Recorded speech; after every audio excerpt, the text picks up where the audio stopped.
Olá pessoal, hoje tem um convidado especial, professor doutor Emanuel Santiago, grande amigo, poeta enorme, meu poeta favorito da nossa geração e dos vivos, e que veio falar comigo hoje sobre rimas e, em especial, sobre a poesia dele e como ele trabalha com a rima. É, eu confesso que não sou muito bom nisso, então queria ter a ajuda de alguém que manja do assunto. Manu, muito obrigado por ter aceitado esse convite. Uma honra, uma alegria ter você aqui no Questão de Estética. Então, muito obrigado, Léo. Um prazerzaço sempre falar com você. Muito honrado pelo convite, né? Sobretudo pelos elogios generosos. Mas só lembrando que ninguém é especial, né? E, mas vamos aí falar um pouquinho sobre a rima, então. Eu fiz o convite para o Emanuel já por encomenda. Assim, Manu, vou te convidar para falar sobre sua poesia e sobre rima. E ainda escolhi os poemas. Falei, quero que você comente esses poemas aqui, pode ser. E ele, como é extremamente gentil, e concordou com tudo. E qual que a gente vai falar primeiro, Manu? Tá, você escolheu, pode escolher também a ordem. Vamos nesse daí que já está aberto da legenda de Robert Johnson. Primeiro fala um pouquinho sobre o poema, antes da gente ir para a coisa das rimas. Ah, então tá. Esse poema, né, ele tem toda uma história por trás dele. Então, a minha esposa gosta muito de blues, né, e gosta muito do Eric Clapton. E o Eric Clapton ele gravou um álbum só com músicas do Robert Johnson, né? E aí ela me falou um pouco por cima da história do artista. E aí teve um momento que eu estava tentando, né, estava preparando, estava no processo de composição do novo livro, e eu estava pensando em escrever algo que fosse mais ou menos como uma balada, né? Então uma balada que, né, é uma forma poética, narrativa, né, que envolve um conteúdo lendário. E aí que geralmente, né, tem essa questão do sobrenatural. E aí eu pensei em tra tratar uma coisa um tema mais moderno. Só que aí, pesquisando na internet, eu acabei tropeçando na balada de Robert Johnson, do Braulio Tavares, que não é exatamente uma balada, na verdade é um cordel. E aí eu falei, nossa, então, né, se eu escrever uma balada de Robert Johnson de novo, não vai, né? E você fala que eu tenho o Braulio Tavares entre os meus contatos no Facebook, podia até pegar mal, né? E aí eu pesquisando um pouco das formas da poesia ibérica, acabei encontrando o romance, né? O romance poético, o romance ibérico, né? Que não é a forma em prosa, né, do romance, que é essa narrativa em prosa de longa extensão, mas que na literatura ibérica é caracterizado por são quadras, né, em redondilha maior, com rimas toantes, e a rima é o segundo verso rima com o quarto, né? Então é A, B, C, B. E sempre muito com o uso da rima toante. E aí eu resolvi o romance ibérico ele é correspondente na literatura ibérica do que a balada, porque também os temas costumam ser fantásticos, maravilhosos, com elementos sobrenaturais. Então a gente tem, por exemplo, a Nau-Catrineta, né, que é um romance ibérico bastante conhecido em Portugal. E aí eu resolvi escrever a história do Robert Johnson nessa forma. Legal. Você deve ter visto os vídeos, eu fiz dois até agora sobre metro, né? E o Uhum. próximo passo seria falar sobre rima. Então, eu ainda não falei nada de rima com o pessoal, você já falou de rima toante. Explica pra gente a diferença entre os tipos de rima. Então, vamos lá. Então, nós temos vários tipos de rimas, né? Mas as dois tipos principais de rima é a rima consoante e a rima toante. Na rima consoante, né, você vai procurar uma semelhança. Né? Primeiro definir o que é rima, né? A rima é a repetição de um determinado som, de um determinado fonema, ao final dos versos, geralmente em intervalos regulares. Né? Então, pelo menos tradicionalmente, era intervalos regulares. E a rima consoante, você vai ter a rima em que não apenas as vogais, mas as consoantes também vão se repetir. Já na rima toante, você tem apenas as vogais se repetindo. Né? São os dois principais tipos de rima, mas aí tem outras classificações, né? Então a gente poderia, né, tem as classificações de rima pobre, rima rica, né, rima rara, né? Então a rima pobre é aquela rima em que você vai rimar palavras da mesma classe gramatical. Então substantivo com substantivo, verbo com verbo, adjetivo com adjetivo, advérbio com advérbio.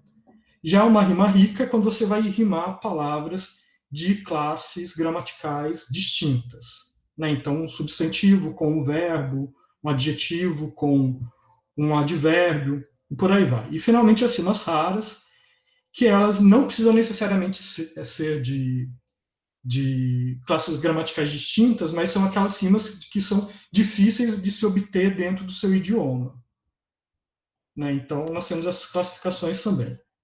E, além disso, existe a tal da rima com consoante de apoio, né? Então, depois, para falar tem um poema que eu uso a consoante de apoio. Quer que eu use como Pode exemplo, ser, Léo? pode ser. Então, peraí.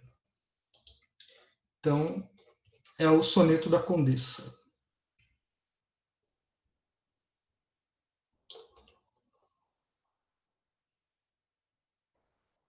Ele está todinho enquadrado, Léo? Então, vejam, né? Então, ó, era uma vez uma jovem condessa no majestoso castelo da Hungria que certa feita bebeu a sangria de uma lacaia trazida de Odessa. De muitas outras bebeu depois dessa, o que lhe dava maior alegria, enquanto o povo local denegria sua memória que nunca emudeça. Eis o mistério que não se deslinda. Quanto mais sangue ficava mais linda, assassinando centenas de gentes. Depois de séculos ela se enfada da juventude e beleza de fada, mas não do olhar de rubis refulgentes. Então é o seguinte, a gente consideraria a rima, né, simplesmente a repetição do essa, tá certo? Mas vem da poesia francesa, né, que é um certo preciosismo mesmo da poesia francesa que foi incorporada à poesia de língua portuguesa e sobretudo à poesia brasileira a partir do neoparnasianismo, sobretudo a segunda geração dos nossos parnasianos, né?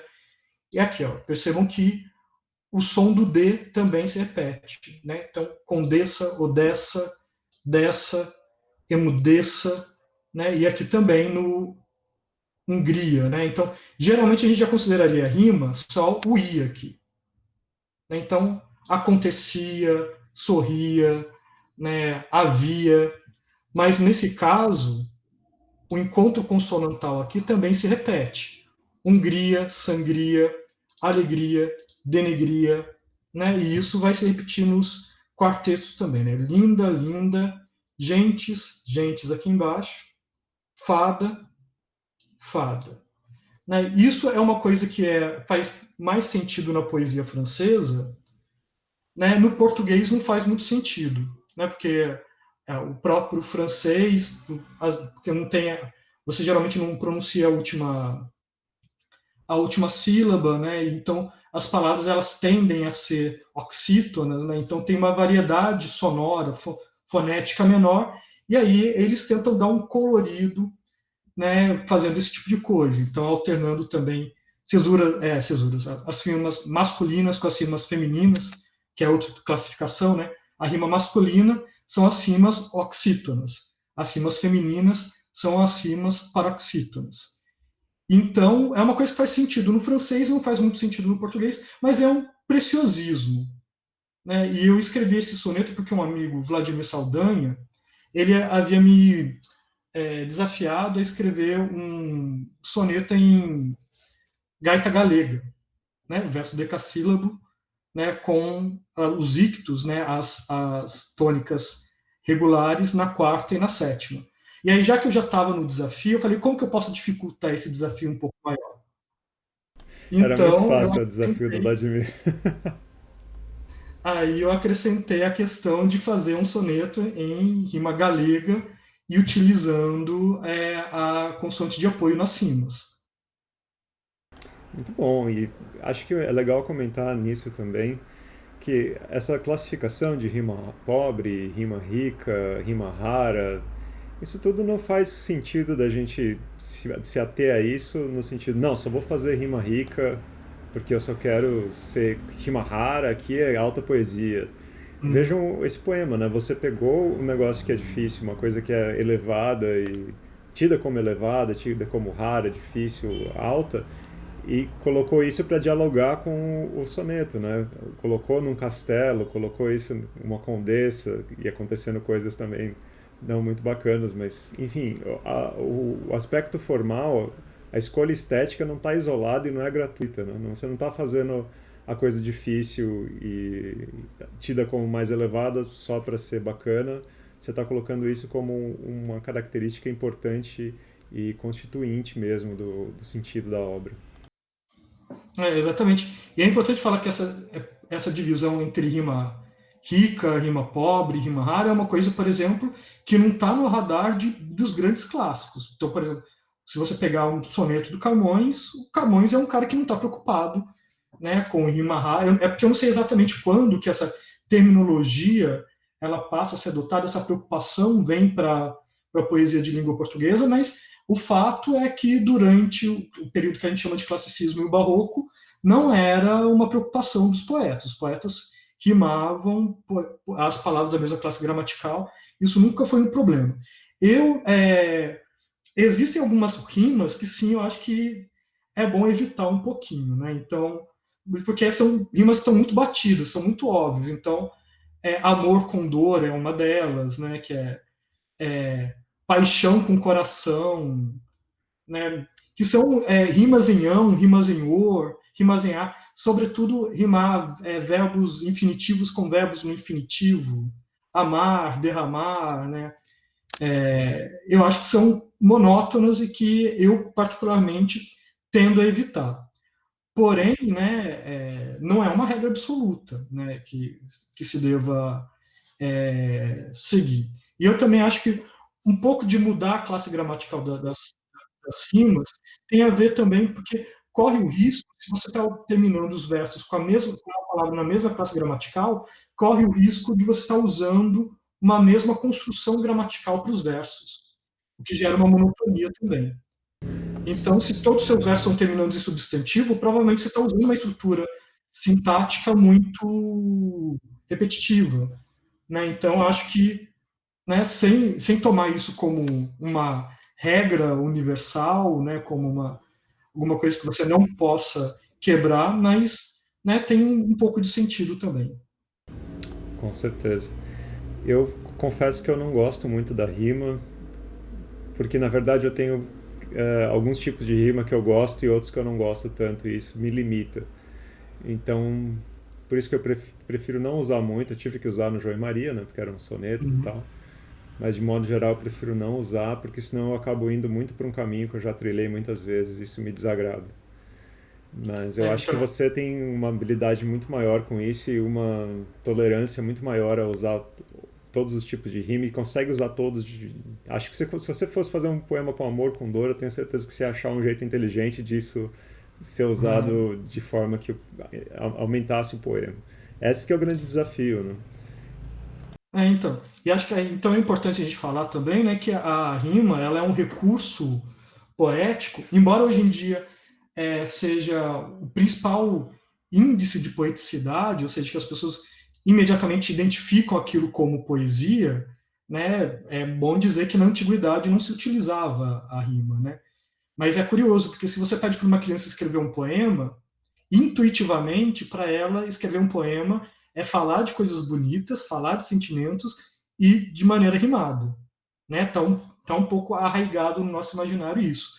Mas é interessante perceber né, que na poesia ocidental a rima se dissemina mesmo como um recurso da poesia culta a partir da Idade Média, né, sobretudo com os trovadores. Antes disso, você já tinha na poesia cristã, nos hinos, né, os hinos já eram rimados, mas que se torna o principal índice né, de poeticidade, não o principal, né, mas junto com a métrica, é só a partir da Idade Média e o finzinho da Idade Média, né, a partir dos trovadores que estão lá no século XII, né, mas né, todos devem ter percebido já, né, que seguem seu canal, que na poesia grega, né, e mesmo na poesia romana, não se utiliza a rima, pelo contrário, a rima ela era vista como um artifício vulgar, né? Não sei se ela era associado com canções populares, imagino que as canções populares já deviam usar a rima nesse período, não sei, estou chutando aí.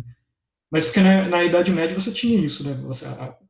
A rima ela era típica da poesia popular, e depois que ela passa para a poesia culta com os trovadores.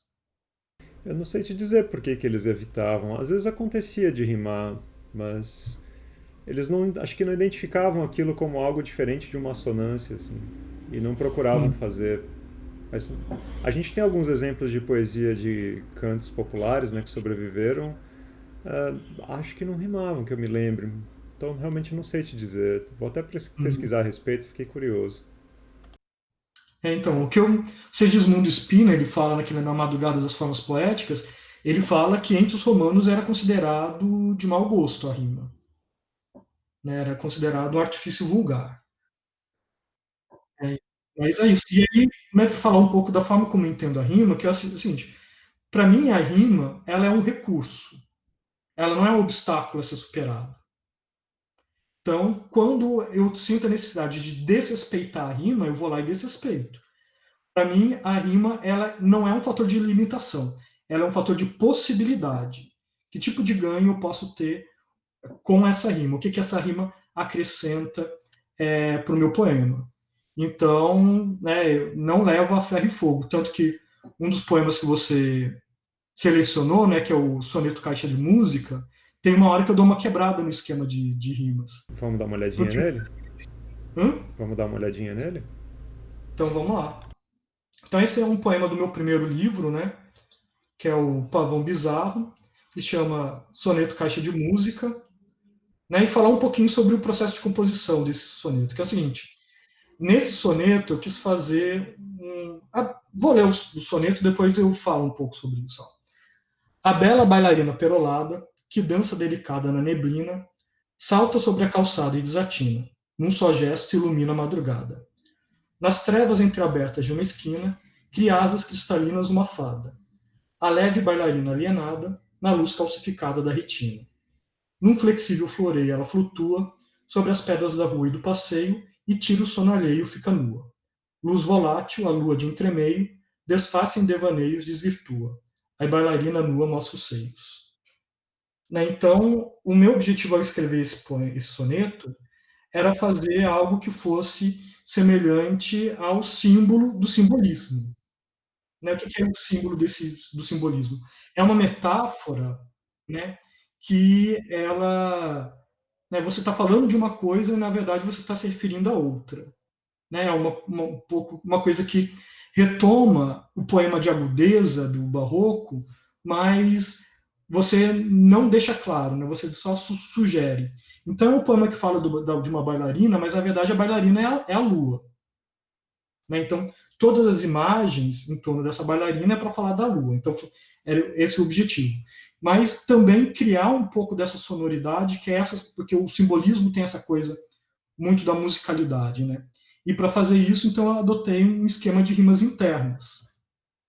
Né? Então, aqui no.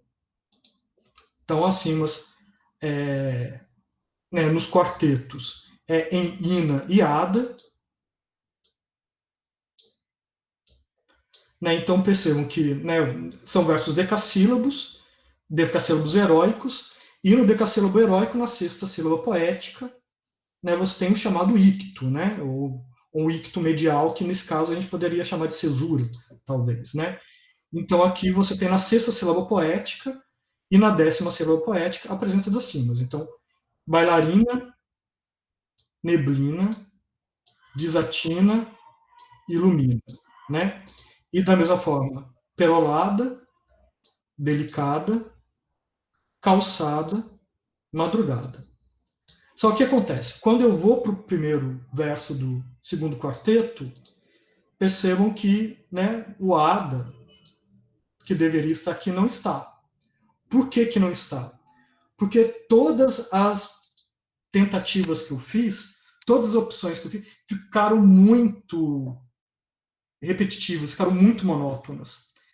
E aí o que eu fiz, em vez de usar uma rima interna, eu substituí essa rima interna por essa por essa aliteração, mais ou menos, né, do trevas entreabertas, né, e também que é uma rima interna atoante, né, o Ertas e Evas, né, a gente tem uma rima atoante e também tem essa repetição, né, do TR, do tr, né, então ficou mais interessante, eu acho que dá uma quebrada para retomar de novo esse fluxo, né, da rima interna, né, e aí o mesmo esquema se repete, né, nos tercetos, mas acho que pelo terceto ser menos coisa, né, serem menos versos, aí eu não senti a necessidade de quebrar com esse esquema da rima interna. Mas foi uma coisa que. Assim, e não foi uma coisa planejada, era um verso que estava me incomodando, o quinto verso. Até que eu resolvi quebrar e achei que funcionou melhor, sem obedecer nesse verso. Eu acho que funcionou muito bem. Eu nem percebi que estava quebrado. E, quer dizer, o leitor não fica incomodado pelo menos eu não fiquei incomodado com essa quebra. Acho que ela foi bem posta. Então é isso, né? Estabelecer o ritmo que você está. As rimas também funcionam como um ritmo, né, Manuel? Uhum. Elas criam um padrão que vai se repetindo. E às vezes também é preciso dar uma pausa nesse padrão para você poder Uhum. retomá-lo com gosto de novo. Exatamente. Porque o ritmo, basicamente, é um mesmo som que se repete a intervalos regulares. Mas o ritmo ele também é variação. Né? Então você também precisa, né, criar uma certa dinâmica entre a repetição e a variação. Né? Embora eu acho que eu tenho ouvido um pouco viciado, um pouco de toque poético, eu gosto muito desses esquemas muito fixos. Né? Muito regular, eu gosto muito de regularidade. Mas tem aquele momento que você percebe que precisa dar uma quebrada mesmo.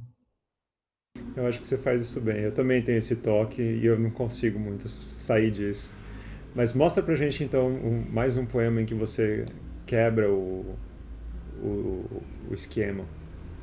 Ou que você segue um esquema que já é aberto, por exemplo, aquele da Sibila, de repente, que é um Ah, que você tá. usa vários tipos de rima. Sim. Então, opa, aqui tá no outro.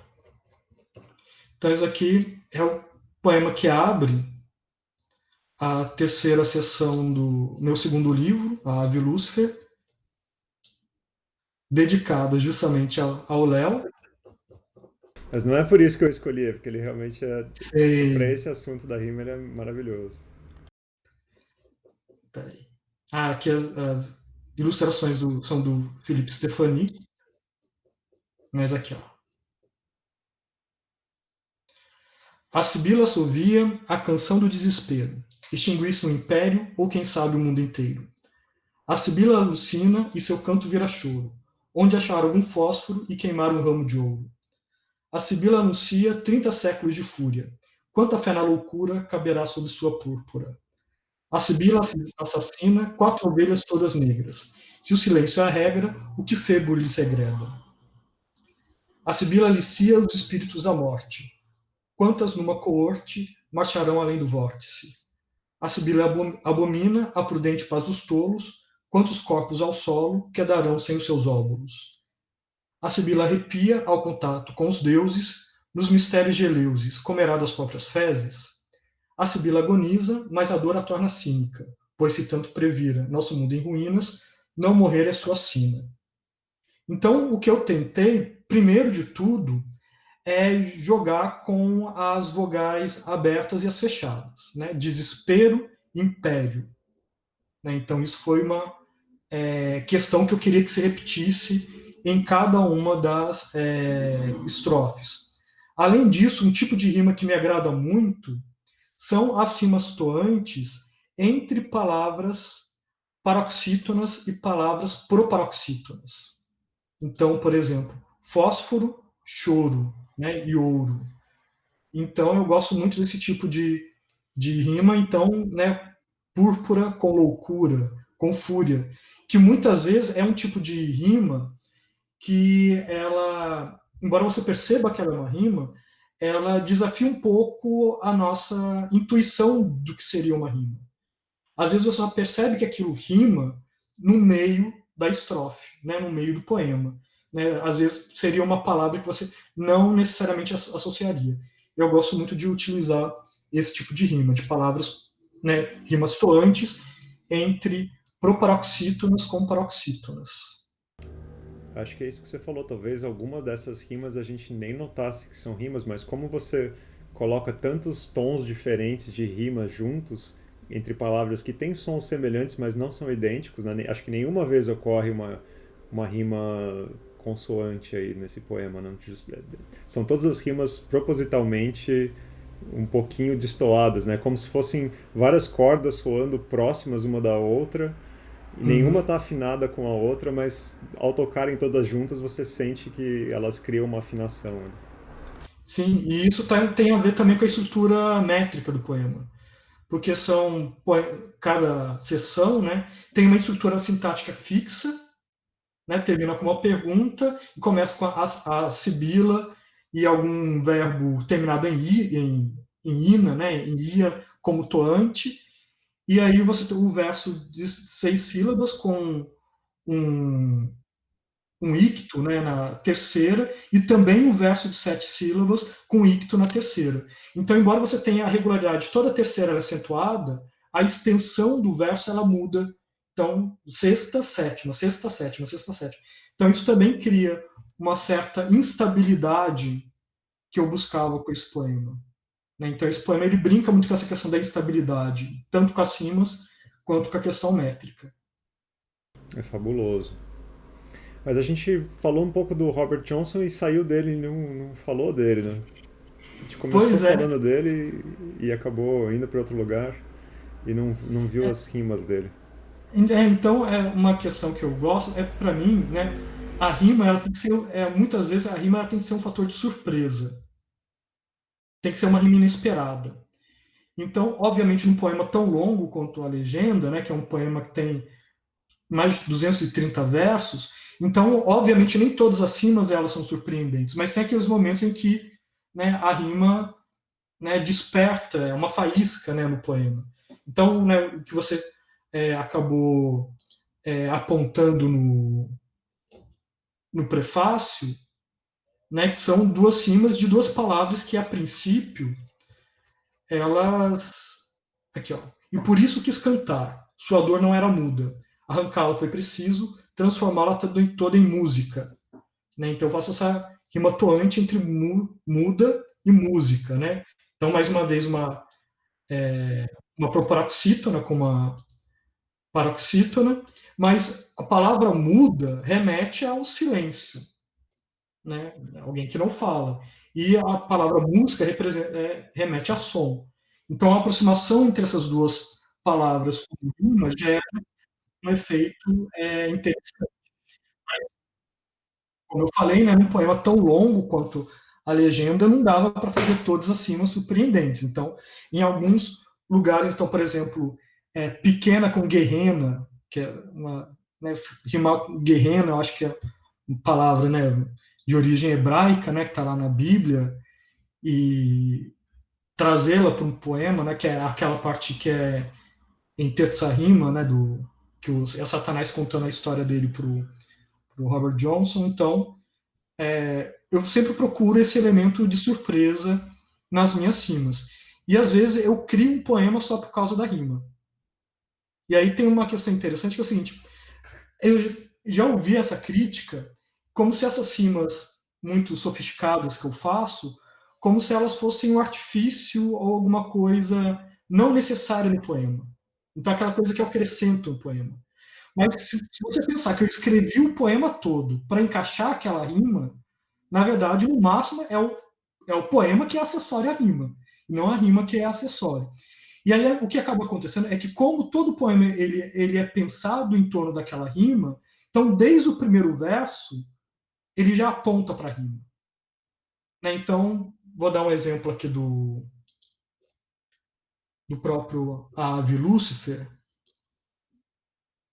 talvez, né, eu utilizo isso em vários sonetos aqui, mas sobretudo nesse soneto Escarlate aqui, ó, né, que o poema foi escrito para rimar Caravaggio, né? Porque primeiro que o Caravaggio é meu pintor favorito, então eu queria fazer um poema relacionado com o Caravaggio. E também tem o fato que é o seguinte, para escrever esse livro, o Ave Lustra, eu pensei numa paleta de cores. O pavão bizarro, né, como o próprio nome remete, ele é muito cromático, ele tem muitas cores, então tem o soneto branco, tem as texturas do verde, né, tem a questão do dourado, enquanto a coisa tem o azul. Então eu trabalho muito as ideias de cores. E aí eu quis limitar um pouco a minha paleta de cores aqui no Ave Lucifer.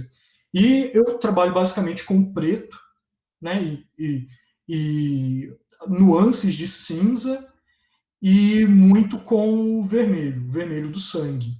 E quando eu penso nessa, né, e o branco, né, então esse confronto entre luz e sombra e muito uso do vermelho, né, então remete muito ao Caravaggio, né? Então aquele vermelho muito próprio da obra do Caravaggio. Então esse poema chamado Soneto Escarlate, ele é um pouco uma contraposição de um poema que está no Pavão Bizarro, que é o Soneto Branco, que é um soneto em versos brancos, ou seja, versos não rimados, né, que não tem rima, sobre a cor branca. Que também é um dos sonetos E, que eu escolhi pra gente conversar. então a gente pode. Mas vamos falar desse primeiro, você ainda não leu o poema pra Ah, é. gente? Então vamos lá. Então, pinta com o furor de um assassino, recobre de vermelho toda a tela, que a carne, nem azul nem amarela, desnude-se num golpe repentino. Cadáveres, malgrado figurino, são tudo que a pintura nos revela. Então verte algum sangue na aquarela, que a beleza e vertigem no declínio. Quanto ao público nécio sem cultura, deixa que o quadro punja, desagrade-o, para que pintes como quem perfura, e o pincel, empunhado feito um gládio, consiga fazer jus à assinatura do pintor e assassino Caravaggio. Né? Então, o poema é sobre a obra do Caravaggio. Né? Pinta com o furor de um assassino. Por que isso? Porque o Caravaggio matou um cara, né, num duelo, né, de esgrima, ele acabou matando um cara. E esse poema também ele trata um pouco da ideia, né, que é uma discussão que a gente tem hoje em dia, que é essa questão de quando o cara é muito canalha, né, como é que você trata com a obra dele, né? Então, esse negócio de separar o autor da obra. E esse poema é um poema que eu faço uma provocação, que é a ideia de apreciar a obra do Caravaggio, não esquecendo que ele é um assassino, mas é a ideia de que o fato dele ser um assassino ou alguém predisposto a matar alguém, né? Ele era um cara brigão, né? Ele era um valentão, coisa e tal. Como que isso traz informação sobre a obra dele? Né? Então é como se eu propusesse, né, que nós apreciássemos a obra do Caravaggio sob essa perspectiva do assassino potencial, né? Então como se a obra dele pudesse ser lida sob essa perspectiva do assassinato. E por isso essa recorrência do vermelho. Então, o poema inteiro é sobre o Caravaggio. Então, quando eu rimo Caravaggio lá embaixo, né, com desagrádio e gládio, né, uma rima raríssima, né, e o Caravaggio, então, não só no último verso nós temos uma chave de ouro, né, que é aquele verso que sintetiza o significado do poema, mas a última palavra ela sintetiza o sentido do poema inteiro. Né? Então, todo o poema está contido nessa última palavra, né? Que seria o que eu costumo chamar de pedra de toque. Né? A pedra de toque, porque né, o poema gravita em torno dessa rima, porque é um poema sobre a obra do Caravaggio. Estupendo. E vamos falar do poema branco, então, do soneto branco? Então, vamos lá do soneto branco. Que aí, como eu falei, né, é um poema aqui do Pavão Bizarro, e, né, vou ler e depois eu explico um pouco o porquê qual é a relação dele com o soneto escarlate. Então, o soneto branco. Queria meu soneto da cor branca, todo branco que nunca fosse negro, pois o negro é profundo, cheio de ecos, e coisas das quais só se sente o cheiro. O branco não. O branco é superfície e silêncio, o suspense de um relâmpago retido na espessura de um espelho. Branco é a cor das coisas sem conceito. Não um branco solúvel, cor de gelo, nem o branco volátil, cor de espuma, nem o branco dourado do ouro branco. Quero um branco absoluto, branco abstrato, o mais puro, o mais claro, mas sem brilho. Quadrado branco sobre fundo branco.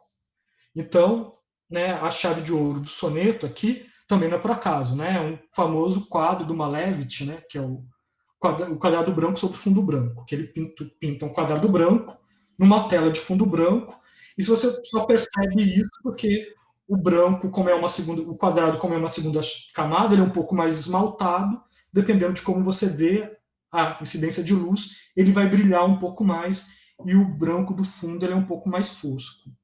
Mas esse poema é porque parte do Pavão Bizarro ele tem uma perspectiva muito construtivista e que tenta se aproximar um pouco dessa arte mais conceitual, né, um pouco dessa arte mais abstrata propriamente dita, né, essa coisa mais racionalizada. E aí também eu gosto muito de brincar brinco muito com a sinestesia, né, essa mistura, o branco solúvel, né, o branco dourado, né? Então eu gosto de brincar com essas diferentes informações sensoriais. E quando eu trago o soneto escarlate é para se contrapor justamente essa questão mais abstrata que está presente na primeira parte do Pavão Bizarro. O Pavão Bizarro ele tem uma parte muito apolínea e uma parte muito dionisíaca, né? Ele tem, inclusive, tem poemas que conversam entre si, né? Então tem que se contrapõem também, né? Então um poema como o soneto branco ele se contrapõe às texturas do verde, que vai buscar todas as possibilidades dentro do verde. Então ele já é uma obra que tem um certo caráter barroco, porque ele é uma obra antitética. Mas quando eu escrevo o Ave Lúcifer, eu não queria que o Ave Lúcifer fosse uma repetição do Pavão Bizarro. Então a primeira coisa, eu resolvi abandonar a questão da metalinguagem. Eu tenho até poemas, são 3 poemas no Ave Lúcifer, que eles podem ser lidos metalinguisticamente, mas eles não são apenas metalinguísticos. Né? A metalinguagem, ela passeia. Mas os primeiros poemas do Pavão Bizarro, eles têm muito esse caráter metalinguístico. Então é uma coisa que eu tentei mudar para o Ave Lúcifer. E aí eu escolhi também essa paleta de cores diferentes e fui para o Soneto Escarlate. Então, o Soneto Escarlate ele tem uma função dentro da Ave Lúcifer, que é uma função semelhante ao que o poema Soneto Branco tem no Pavão Bizarro. E também porque o Soneto Escarlate ele é o último soneto da sessão de sonetos, ele serve de transição para a terceira sessão do livro, que é Os Cães de Satã Estão Soltos nos Campos, que é a sessão mais violenta do livro. Então eu começo né, os últimos sonetos já são sonetos bem mais violentos, e aí ele é uma espécie de ponte para os poemas que se seguirão. Tem uma coisa que você falou durante a sua exposição da legenda, mas aí você já encaminhou outra coisa, eu não quis te interromper. Foi o que você falou que a legenda era muito longa e você queria fazer rimas surpreendentes, mas você não podia fazer isso o tempo inteiro.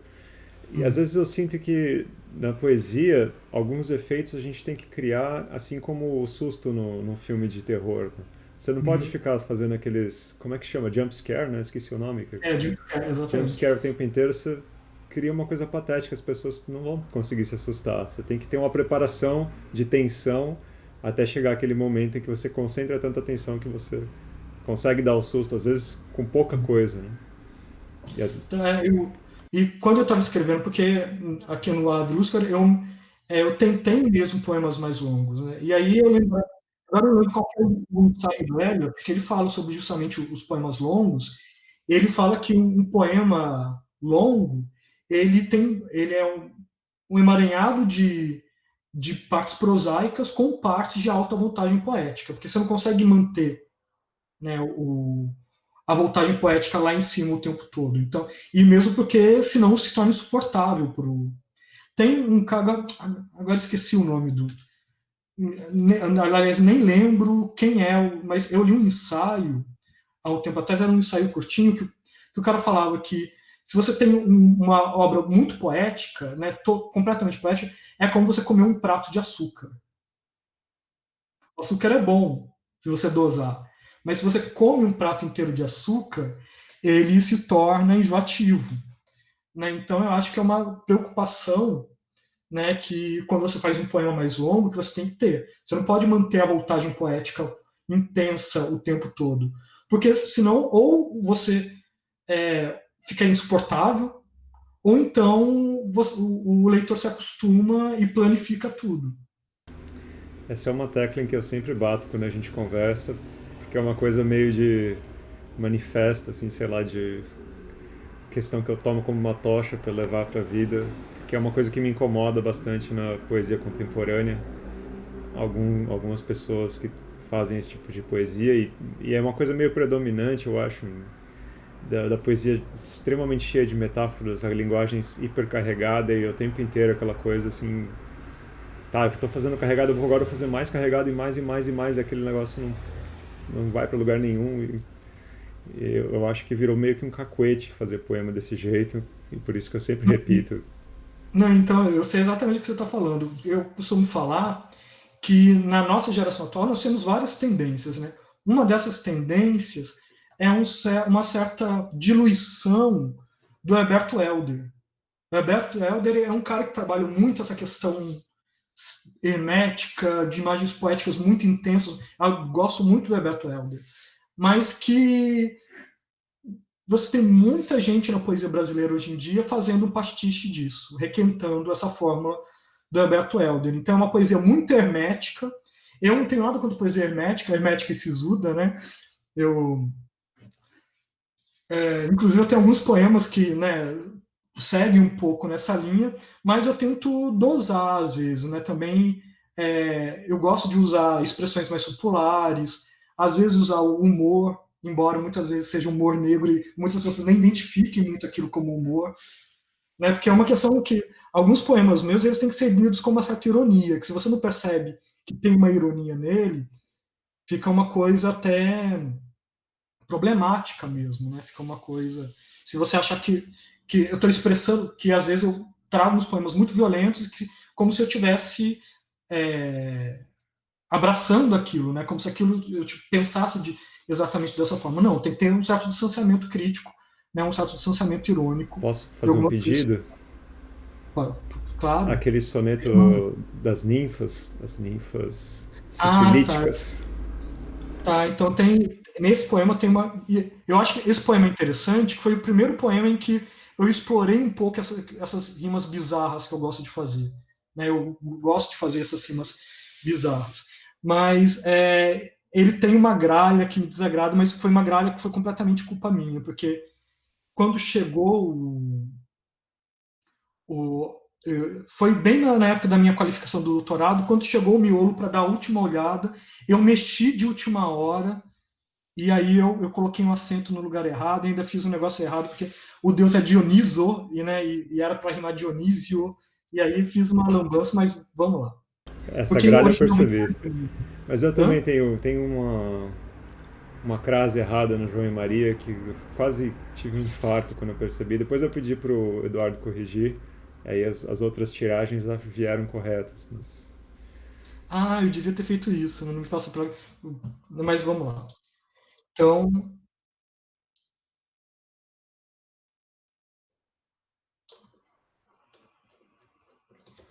que já é a segunda parte do livro, né, que é uma parte mais dionisíaca, vamos dizer assim. E claro, nada melhor para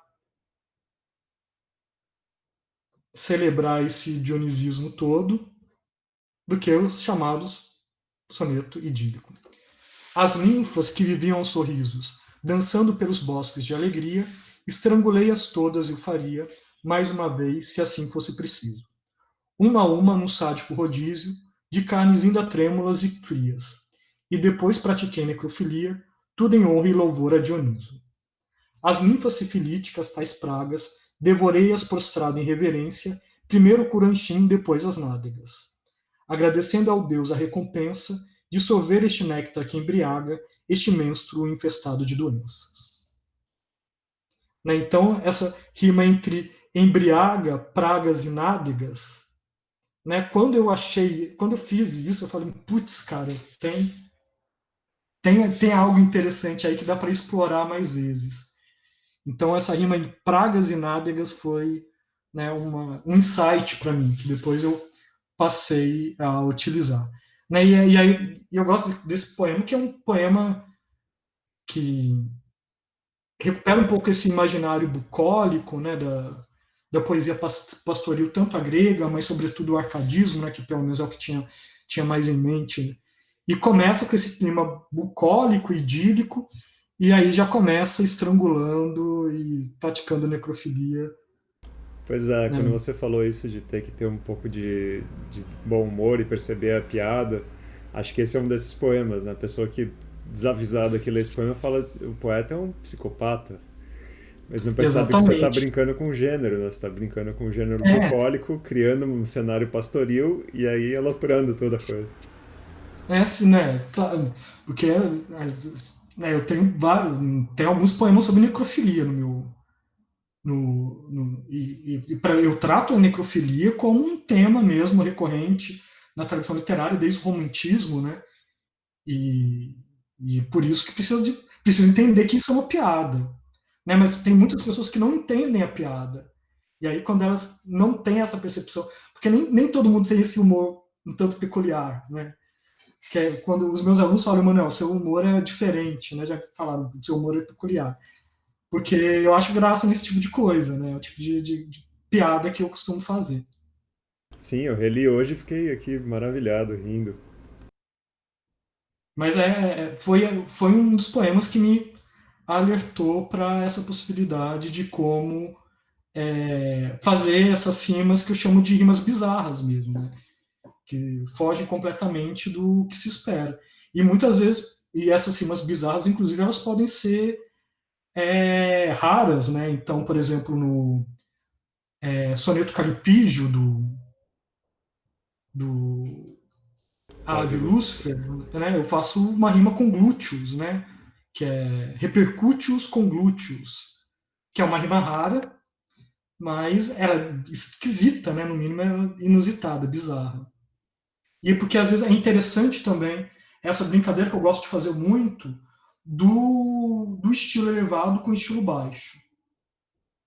Né? Então, mesclar o sublime com o grotesco, que não é nenhuma novidade, né? Que é feito desde o romantismo, né? O Victor Hugo ele tem um prefácio só sobre isso, né? Mas quem faz isso magistralmente é o Baudelaire, né? Que o Baudelaire é o meu poeta favorito. E aí eu gosto também de mesclar esses dois registros, né? Uma linguagem, termos de uma linguagem muito solene, com uma linguagem às vezes muito vulgar, que é o que eu faço a formidável cabeça de Maria Antonieta, que tem auriperolado e boquete, né? Dos dois termos utilizados no mesmo poema. É, isso é bem impressionante. É mais ou menos como um cantor que consegue ir das notas mais graves às mais agudas. E, Então, sabe que é uma coisa que eu penso em escala mesmo, né, de extensão, né, de quanto que eu posso... Porque esse poema da Maria Antonieta, foi um desafio mesmo. Eu pensei, até onde eu consigo ir? Em todos os aspectos. Né, inclusive, tratando de temas que podem ser considerados... Podem não, que são repugnantes, né? Então, né, foi um... Não é por acaso que eu levei 3 anos para escrever esse... sim, porque é Tinha difícil, momentos né? que eu travava nele. Né? Tem um momento que ele fala assim: esses burgueses e seus prazeres vulgares desconhecem a delicadeza de um cadáver de mulher. Quando eu escrevi essa estrofe, eu percebi que o poema ele tinha que ir um pouco além, né, do que eu mesmo já tinha escrito ou que eu já tinha visto o tema da necrofilia sendo tratado na poesia, pelo menos na poesia brasileira. É, é, uma coisa é o cantor ter essa extensão toda de voz, outra coisa é você achar uma peça que consegue valorizar isso e fazer Exatamente. algo que seja decente, que seja interessante. Senão fica Uhum. só a coisa grotesca e a coisa por si mesmo, né? A demonstração ali. Tem o russo, né? agora esqueci o nome dele, virou até meme há um tempo atrás, que ele faz aquela voz do golfinho, e aí depois ele volta pro grave, mas ele fica engraçado, né? A gente usa ele como meme mesmo, porque fica ridículo, né? Mas eu tento, né, sem desconsiderar a questão do ridículo, porque tem momentos que eu quero abraçar o ridículo também. Sim, O ridículo. ridículo faz parte da paleta de cores com a qual a gente pode trabalhar, né? O problema é quando você Uhum. está usando ridículo e você não estava querendo que fosse ridículo. Aí é que é triste. Que aí é o kit, né? Né? Você está tentando soar solene, mas a solenidade ela fica ridícula. Né? Então você tem que ter consciência do quanto que um excesso de solenidade pode soar ridículo. Né? E eu brinco muito com essa questão do sublime, né? Um certo sublime ridículo. Manu, vamos escolher um poema para a gente finalizar? Você quer propor um ou eu proponho? Acho melhor você propor, então. De repente a cestilha do Pavão Bizarro? Pode ser. Então, sabe que esse é o último poema que eu escrevi do Pavão Bizarro. Ah, é mesmo? É mesmo. E ele, assim, é o que tem mais chama atenção, pelo menos é o que as pessoas mais comentam. Vou diminuir um pouquinho aqui. Ainda está bem visível? Tá perfeito. Então vamos lá, né? Então, só para contextualizar, né? Então a Sextina ela é uma forma poética desenvolvida pelo Arnaldo Daniel, né? Que é um poeta um trovador provençal, e aí tem um esquema fixo de rimas que depois eu explico, mas e as rimas elas são palavras rimas, não são os sons que se repetem ao final do verso. São as palavras que se repetem. Então, as mesmas 6 palavras vão se repetir ao longo das estrofes do poema. Então, ó, sonho recorrente ou 6 passos para um poema surrealista. Assim se sucedeu naquele sonho. Era noite quando uma jovem moça perguntava-me as horas. Eu lhe disse: Não sei não, senhorita, mas é tarde. Não há ninguém na rua, não há nada. Ela então deu um tiro na cabeça.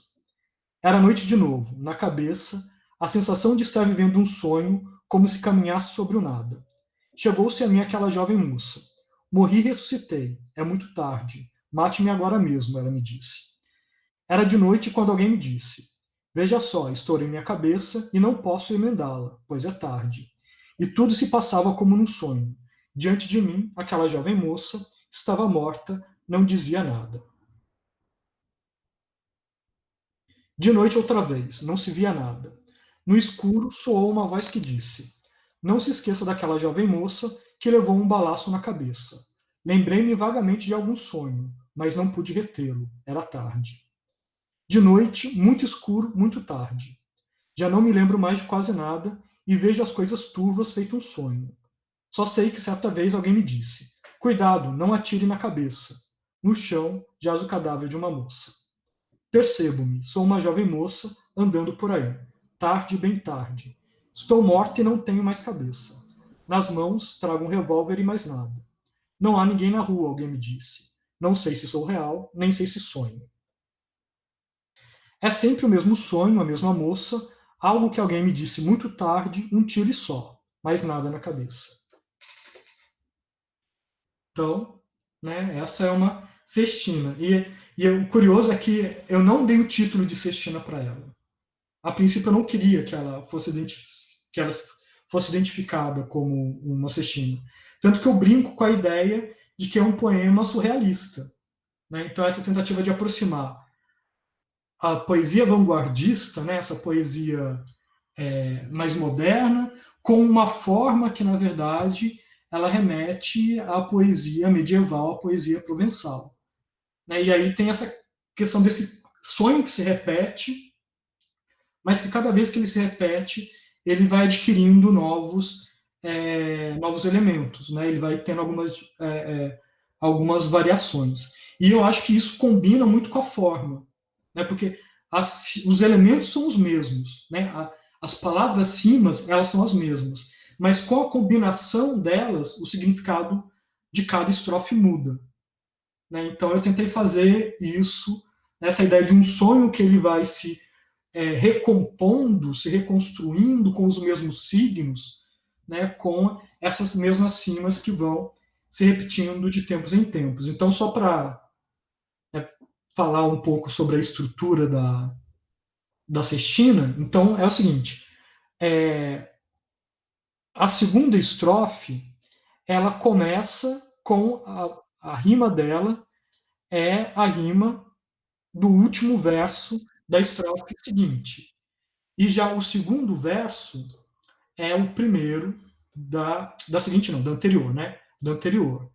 Aí o terceiro é a penúltima, o quarto é o segundo, e aí a quarta, opa, não, não, a quinta é a quarta e a sexta é a terceira.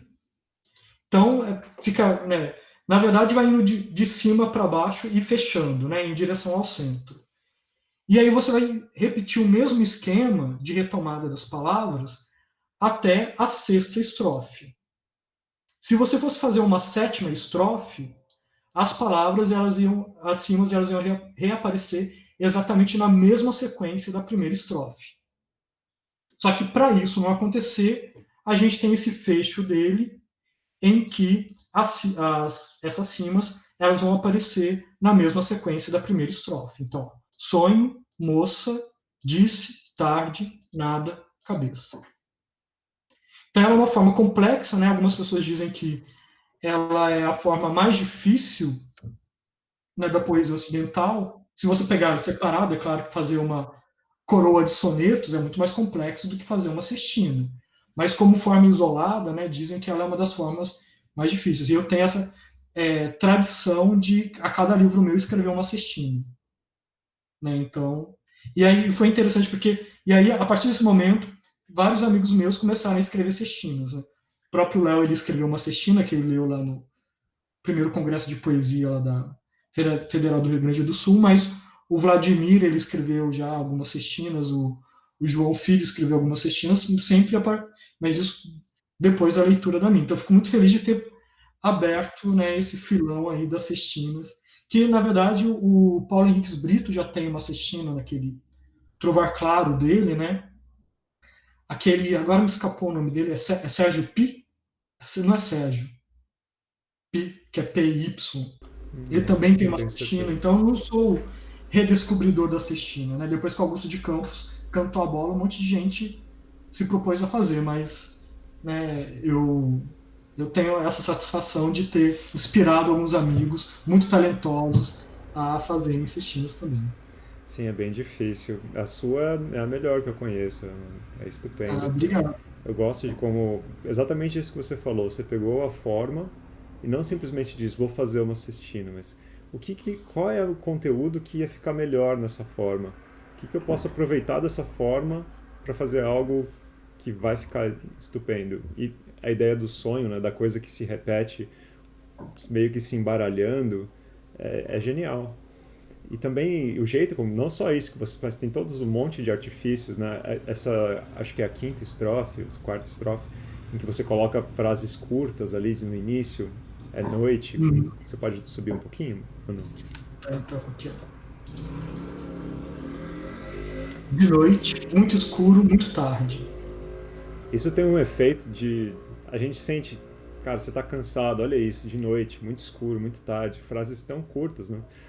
Não tem nem verbo, nem nada. É muito genial. Você consegue fazer o ritmo não só do verso, mas o ritmo da história. Né? A coisa vai tomando um agravamento até culminar em você se perceber como o próprio objeto de que você está falando. É muito impressionante. No final tem essa inversão, né? A menina do sonho, na verdade, sou eu, né? O eu lírico, né? O próprio sonhador. Então você percebe que desde o começo essa garota desorientada que não sabe que horas são é uma projeção do próprio eu lírico, né? A gente poderia dizer um deslocamento, né? Do eu lírico, né? Para usar um termo freudiano, né? Da interpretação dos sonhos. Mas aí depois o Vladimir ele fez uma leitura como se essa moça fosse a poesia contemporânea. Esse deslocamento dela no tempo, né, tem um pouco a ver com essa minha busca do contemporâneo com a tradição, né? Que oração, né? Como é que eu trato da tradição?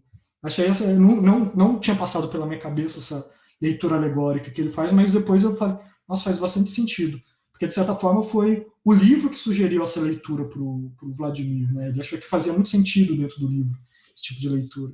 E tem o fato de ter sido o último poema que eu fiz. Na verdade, esse foi um poema que eu escrevi depois que o Edu já tinha combinado de publicar o livro.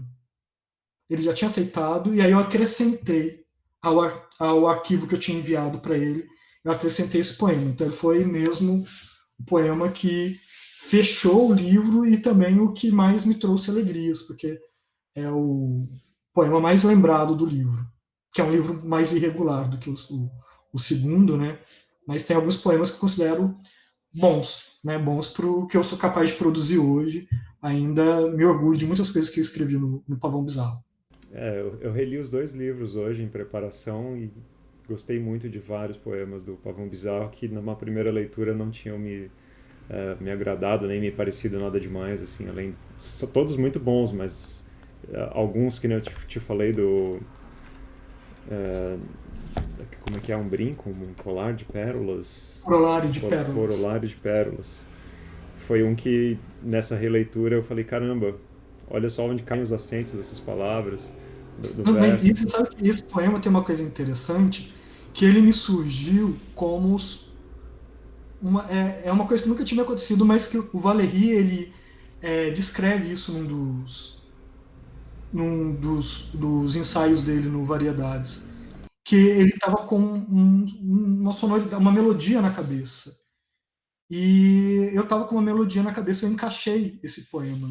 Inclusive, quando eu leio ele, eu leio cantarolando, mas eu não vou fazer isso aqui porque. Mas mostra o poema pra gente. Eu tinha combinado que ia ser o último assistindo, mas agora a gente vai ter que mostrar pro pessoal o poema. Tá, então. Opa,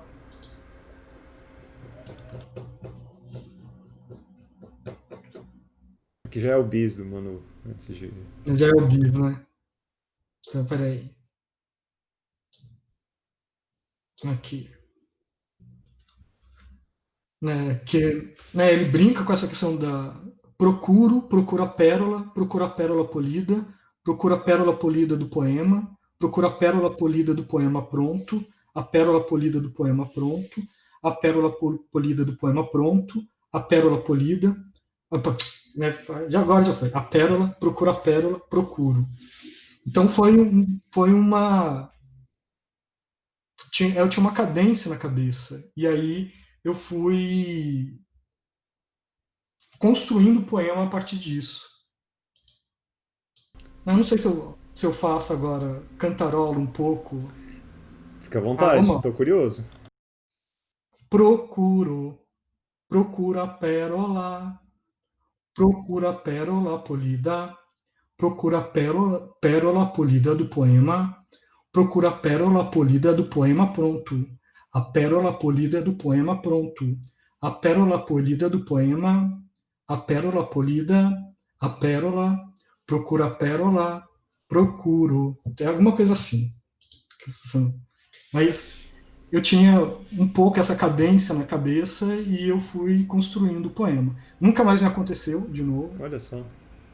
mas é uma coisa que aí eu já tinha escrito esse poema, já tinha publicado o livro, aí eu fui ler o Variedades do Valéry, e aí ele fala de um dia que ele estava andando pela rua, veio uma melodia na cabeça dele e depois ele escreveu o poema em cima daquilo. Que legal. Eu gosto Então, de como os versos vão criando versos, os cortes do verso grande, né? Procura a pérola poída do poema pronto. São 14 sílabas, né? Aí eu tenho o corte do Procura a pérola polida do poema, que é um dodecassílabo com acentos na quarta, oitava, 12ª. Aí a pérola polida do poema é um decassílabo, a pérola polida é um hexassílabo. Então todos os cortes são perfeitos e é muito legal de ver.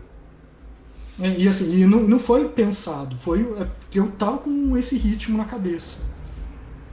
E, assim, inclusive, né, é, também dialogando um pouco com a poesia visual, né, com a poesia concreta, que eu tenho alguns poemas que flertam com a poesia concreta. Inclusive tem um que está, por um erro de diagramação, ele está ilegível no Pavão Bizarro, mas por uma segunda edição, que eu já estou combinando com o Edu, ele vai aparecer diagramado certinho, vai ser possível a leitura dele. Maravilha. Manu, muito obrigado por vir aqui conversar com a gente sobre sua poesia, sobre rima, sobre tantas outras coisas que a gente acabou falando e foi excelente. Fico muito feliz de ter você aqui no canal e vamos combinar outras coisas aí. Tá sempre Ah, convidado a voltar. só convidar, eu tô aí. Pô. Sempre um grande prazer conversar com você, Léo. Muito obrigado, Manu. Um abração. Abração. Falou.